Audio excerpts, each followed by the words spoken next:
విధానం ఒకటి ఉంది కదా, ఆ ఫోన్ పట్టు కూర్చుంటున్నారు. ఇంట్లో అమ్మ పిలిచినా పలికేది లేదు, కనుక పిల్లలు పిలిచినా పలికేది లేదు, భర్త పిలిచినా భార్య పిలిచినా పలికేది లేదు. ఆ ఫోన్లో మునిగిపోయి కొంత సమయం దానికి అడిక్ట్ అయిపోతున్నారు. దేవుని బిడ్డలారా, ఈ వాస్తవాన్ని మీరు ఒప్పుకోవాల్సిందే కదా. ఖచ్చితంగా ఈ వాస్తవం ఒప్పుకోవాలి. ఎందుకంటే ఈరోజు చాలా మంది దేవుని పిల్లలు కూడా వారి సమయాన్ని ఈ రీతిగా పాడు చేస్తున్నారు. ఇర్మియా గ్రంథంలో రాయబడినటువంటి వాక్యం ఇది, ప్రవచన వాక్యము.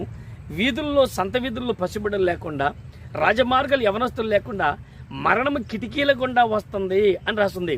కిటికీల గుండా అంటే కిటికీ దేనికి ఉపయోగిస్తాము?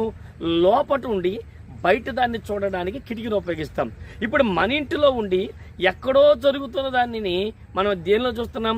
ఇళ్లలో పెట్టిన, గోడలు పెట్టిన టీవీల ద్వారా, చేతుల్లో పెట్టిన మొబైల్స్ ద్వారా, కంప్యూటర్స్ ద్వారా మనము ఆ తెరల ద్వారా బయట జరిగే ప్రపంచాన్ని చూస్తున్నాం. ఇప్పుడు మరణం అనేది ఎలా వచ్చిందో చూడండి.